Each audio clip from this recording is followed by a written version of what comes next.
So I'm sitting at the corner of Blue Island and Loomis at 18th there, and a guy walks up, well-dressed, heavy top coat on, and he looks at me and he says, is this a squad car? I says, it's an unmarked police car. Yes, sir. He says, well, I got the mayor of Chicago across the street in the currency exchange. Could you give us a ride to St. Pius? And I looked at him and said, you know, it just took me an hour and a half to drive about 4 blocks. Would you please play in your games? You got the mayor. You go bring him here. So he walked over, and he brought the mayor over. And I put the mayor in the back seat. And he went in the front seat. I didn't know who he was, but I knew who the mayor was.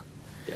And so I put him in the back seat, and we started to go down Blue Island. I tried to maneuver around. I got to the corner of 19th and Blue Island, and there was just nowhere to go. And I looked at the mayor in the back seat. I said, Mr. Mayor, would you mind walking? Fine, fine. No, fine. So the guy in the front seat that originally made the contact got out. The mayor got out. I got out, and I grabbed him. I still got no boots on. So I took my boots off. I gave them to him. And I walked arm in arm. Well, that's the way I am. Walked arm in arm over 19th to St. Pius, and I walked in, and all the police bosses are looking, what's this guy up to? And the mayor looked around, and he says, would you make sure Vince you stay and take me home tonight? So I took him home. I got the cars all that. His cars are broken down. That's what happened. And I took him home that night, and he says, I'll get a hold of you. You know, I'm a young guy. And some time went by, and I got a call to go to the superintendent's office and the mayor's office, and we talked about coming onto the detail. I said I'd be honored. You know, I was going to law school. He said whatever you need to do, and it's really how it came together. You know, so that's a great story. An ugly night of snow can turn into something that's very good, and that really changed my whole career. Yeah. Meeting him that night changed my whole career.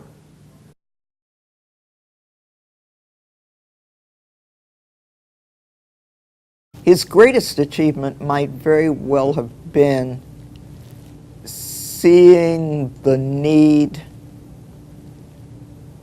within fairly limited parameters, of course, to bringing everybody into the tent.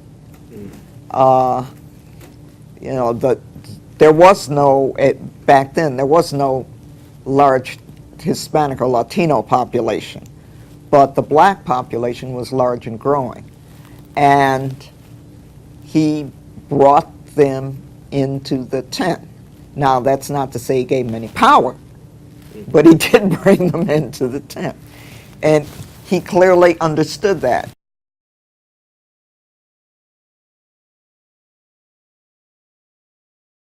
I remember one day the mayor stating to the president, are you sure you're getting the best advice about the war?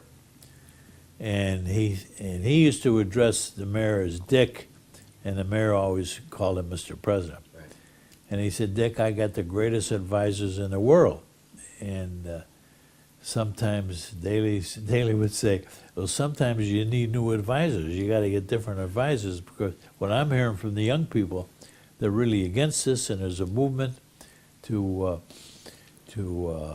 not only disrupt the convention, but also in the United States that they want out of this thing. They don't think this war is just, even, and is being fought the right way. And the South Vietnamese aren't doing their part.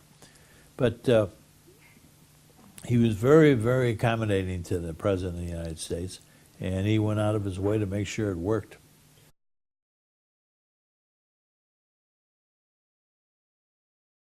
The next day I went back to see him, and I said, why'd you do that to me?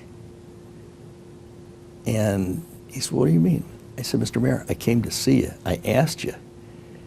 You know, I mean, if you didn't think it was a good idea, why didn't you just tell me that? You know, he said, listen, I've already gotten it from Sis. She's furious at me because she liked me a lot, you know. I already got it from her. Don't go through. He said, Neil, you never go in the room if you don't know where the cards are. Yeah. And I said, well, that's good advice, Mr. Mayor. I guess I thought I knew the dealer. And that was the end of the conversation.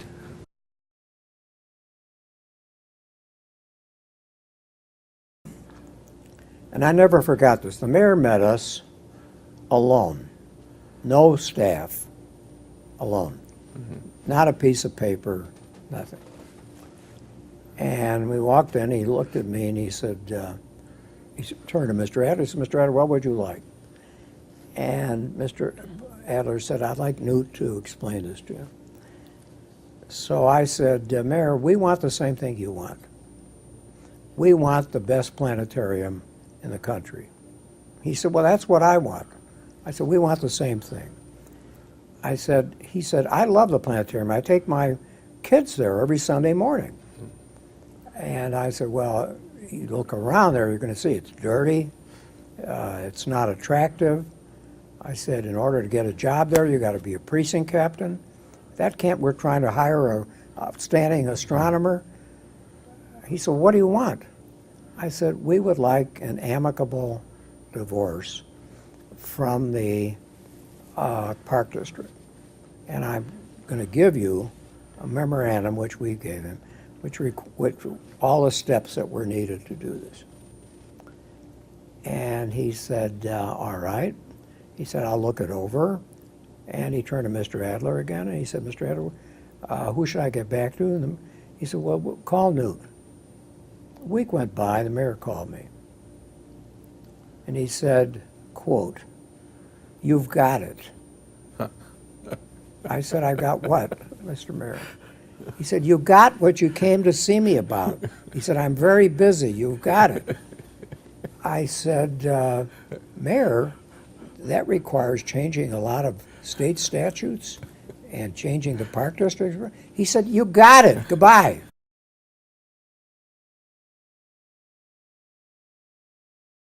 That we ended the session, and as we're going out, he says, come on, I want to talk to you. It's the third time. So we got in the car, and he asked Graney to raise the window up. Rainey, his driver. Yeah. And he started again reminiscing. And then he Reminiscing in what? well, about the kids, and if anything ever happened to me, I hope, nobody, goes after my children and things like that. And anyway, he says, come on, I got a 2 o'clock appointment. Didn't tell me he was going to the doctor's. And me, like a big dumb, I says, I can't go. I said, I'm going to get that money for Soldier Field renovation today, building commission. He says, you're going to get the money. I don't trust him. I said, I want to make sure I'm over there, that they pass on it, because I was getting $22 million to renovate Soldier Field when we did the first renovation. So I left him at 10 after 1. I'll never forget it till I die. It was a bad, bad day.